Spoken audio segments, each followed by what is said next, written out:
சில காதல்கள் நம் வாழ்க்கைக்குள் வருவது மகிழ்ச்சியை மட்டும் தருவதற்காக அல்ல, நம்மை முழுவதுமாக மாற்றுவதற்காக. நிலாவுக்கு அது தெரியாது. அவள் உறுதியாக நம்பிய ஒரு விஷயம் இருந்தது. உண்மையான காதல் ஒருபோதும் பொய்யின் மீது கட்டப்படாது. ஆனால் அவளுடைய வாழ்க்கை அந்த நம்பிக்கையையே சோதிக்கப் போகிறது. நிலா ஒரு சாதாரண கல்லூரி மாணவி. அவளுடைய உலகம் மிகவும் சிறியது. கல்லூரி, நண்பர்கள், குடும்பம், அவ்வளவுதான். ஒவ்வொரு நாளும் அமைதியாக கடந்தது.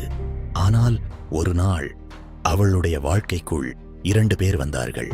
ஒருவன் கார்த்திக், கல்லூரி முழுவதும் அனைவராலும் விரும்பப்பட்ட மாணவன், படிப்பிலும் சிறந்தவன், போட்டிகளிலும் முன்னணியில் இருப்பவன், எப்போதும் முகத்தில் புன்னகை, எல்லோரிடமும் அன்பாக பழகும் குணம்.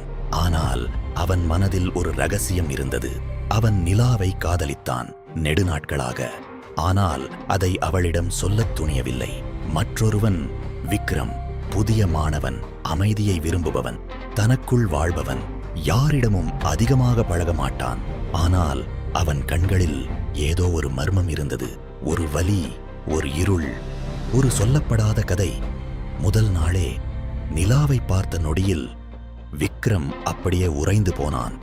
ஏனென்றால் அவன் பல ஆண்டுகளாக தேடிக்கொண்டிருந்த ஒருவரை கண்டுபிடித்து விட்டான். அது காதலால் அல்ல, விதியால். விக்ரம் சாதாரண மனிதன் இல்லை. அவன் ஒரு வேம்பயர். 3 நூற்றாண்டுகளுக்கும் மேலாக உயிருடன் இருந்தவன். சூரிய ஒளியை தொட முடியாதவன். இரவையே வாழ்க்கையாக கொண்டவன். அவன் வாழ்ந்த வாழ்க்கை ஒரு சாபம். ஆனால் அந்த சாபத்தை உடைக்க ஒரு வழி இருந்தது. ஒரு பழமையான தீர்க்க தரிசனம். அதில் ஒரு அரிய இரத்தத்தை பற்றி எழுதப்பட்டிருந்தது. அந்த இரத்தம் கிடைத்தால் ஒரு வேம்பயர் மீண்டும் மனிதனாக வாழ முடியும். அந்த அரிய இரத்தம் நிலாவின் உடலில் ஓடிக்கொண்டிருந்தது. அதனால்தான் விக்ரம் அவளை தேடி வந்தான். அவளுக்கு நெருக்கமாக, அவளுடைய நம்பிக்கையை பெற, தேவைப்பட்டால் அவளை காதலிப்பது போல நடிக்க. அது அவன் வகுத்த திட்டம். ஆனால் வாழ்க்கை எப்போதும் நம்முடைய திட்டப்படி நடப்பதில்லை. நாட்கள் நகர்ந்தன. விக்ரம் நிலாவுடன் அதிக நேரம் செலவிட ஆரம்பித்தான். முதலில் அது நடிப்பு, பிறகு அது பழக்கம், இறுதியில் அது காதலாக மாறிவிட்டது. நிலா சிரிக்கும்போது அவனும் சிரித்தான். அவள் கவலையாக இருந்தால் அவனுக்கும் வலி ஏற்பட்டது. ஒரு நாள் கூட அவளை பார்க்க முடியாவிட்டால் ஏதோ ஒன்றை இழந்த உணர்வு வந்தது. நூற்றாண்டுகளாக உணர்வுகளை மறந்திருந்த அவன் இதயம் மீண்டும் துடிக்க ஆரம்பித்தது. முதன்முறையாக அவன் பயந்தான். ஏனென்றால் அவன் உண்மையாக காதலிக்க ஆரம்பித்து விட்டான். அதே நேரத்தில் கார்த்திக்கும் இனி காத்திருக்க முடியவில்லை. ஒரு மாலை கல்லூரி வளாகத்தில் நிலாவை சந்தித்தான். கைகள் நடுங்கின, இதயம் வேகமாக துடித்தது. ஆனால் தைரியமாக சொன்னான், நிலா, நான் உன்னை காதலிக்கிறேன். நிலா அமைதியாக நின்றாள்.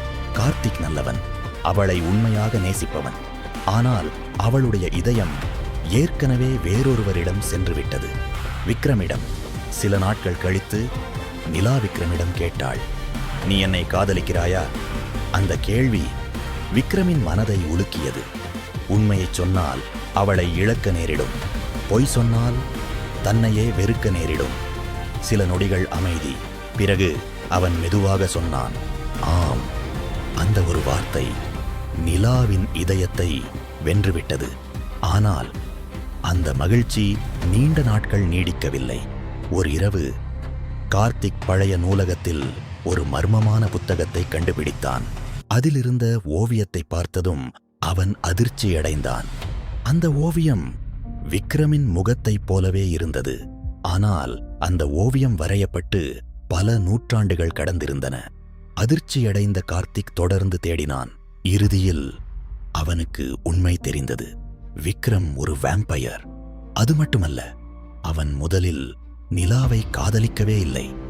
அவளுடைய இரத்தத்திற்காகவே அவளிடம் வந்திருந்தான். அடுத்த நாள் நிலா கோபத்துடன் விக்ரமின் முன் நின்றாள். கண்களில் கண்ணீர், இதயத்தில் உடைந்த நம்பிக்கை. நீ என்னை பயன்படுத்தினாயா? விக்ரம் எதுவும் பேசவில்லை. பதில் சொல். அவள் குரல் நடுங்கியது. சில நொடிகள் அமைதி. பிறகு விக்ரம் தலையசைத்தான். ஆம், அந்த ஒரு வார்த்தை நிலாவின் இதயத்தை சிதறடித்தது. அப்படியென்றால் நீ சொன்ன காதலும் பொய்தானே? விக்ரமின் கண்கள் கலங்கின. இல்லை, ஆரம்பத்தில் நான் உன் இரத்தத்திற்காக வந்தேன். ஆனால் இன்று உன்னை இழக்க முடியாத அளவுக்கு காதலிக்கிறேன். நிலா எதுவும் பேசவில்லை. அவள் அங்கிருந்து சென்று விட்டாள். அந்த இரவே எல்லாம் மாறிவிட்டது. மற்ற வாம்பயர்களும் நிலாவை பற்றி அறிந்துவிட்டார்கள். அவர்கள் வந்தார்கள், இரக்கமின்றி, பேராசையுடன். அவளுடைய இரத்தத்திற்காக கார்த்திக் அவளை காப்பாற்ற முயன்றான்.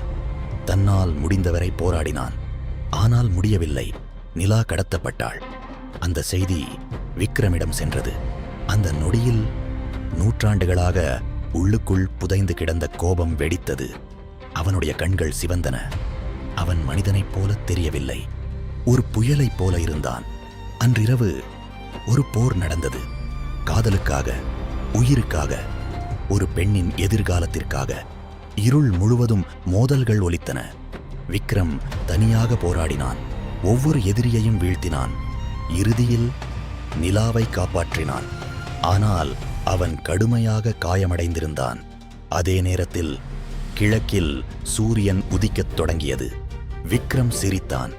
அவனுக்கான நேரம் வந்துவிட்டது. நிலா கதறினாள். தயவு செய்து என்னை விட்டு போகாதே. விக்ரம் மெதுவாக சிரித்தான். நீ சந்தோஷமாக இருந்தால் அதுவே என் வாழ்க்கை. சூரிய ஒளி அவன் மீது விழத் தொடங்கியது. அவன் உடல் மெதுவாக மறைய ஆரம்பித்தது. நிலா அழுதாள்.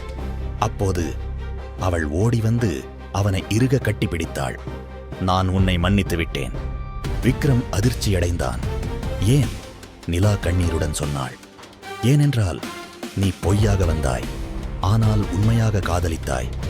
அந்த நொடியில் நிலாவின் கண்ணீர் விக்ரமின் கையில் விழுந்தது. திடீரென ஒரு பிரகாசமான ஒளி அவர்களை சுற்றி பரவியது. பல நூற்றாண்டுகளாக அவனை கட்டி போட்டிருந்த சாபம் சிதறத் தொடங்கியது. விக்ரம் தனது கைகளை பார்த்தான். சூரிய ஒளி அவன் மீது நேராக விழுந்தது. ஆனால் அவன் எரியவில்லை. முதன்முறையாக நூற்றாண்டுகளுக்குப் பிறகு அவன் சூரிய ஒளியில் நின்றான். ஒரு சாதாரண மனிதனைப் போல சுதந்திரமாக. அவன் இனி வாம்பயர் இல்லை. அவன் மீண்டும் மனிதனாக மாறிவிட்டான். தொலைவில் நின்று கொண்டிருந்த கார்த்திக் அனைத்தையும் பார்த்தான். அவன் கண்களில் கண்ணீர் இருந்தது. ஆனால் உதட்டில் புன்னகையும் இருந்தது. ஏனென்றால் அவன் காதலித்த பெண் பாதுகாப்பாக இருந்தாள். அவள் மகிழ்ச்சியாக இருந்தாள். அதுவே அவனுக்கு போதும். சில காதல்கள் நமக்கு சொந்தமாக முடியாது, ஆனால் அவை நம்மை சிறந்த மனிதர்களாக மாற்றிவிடும். இறுதியில் நிலா விக்ரமை தேர்ந்தெடுத்தாள். ஏனென்றால் சில நேரங்களில் நம்மை முழுவதுமாக மாற்றும் காதல்தான் உண்மையான காதல்.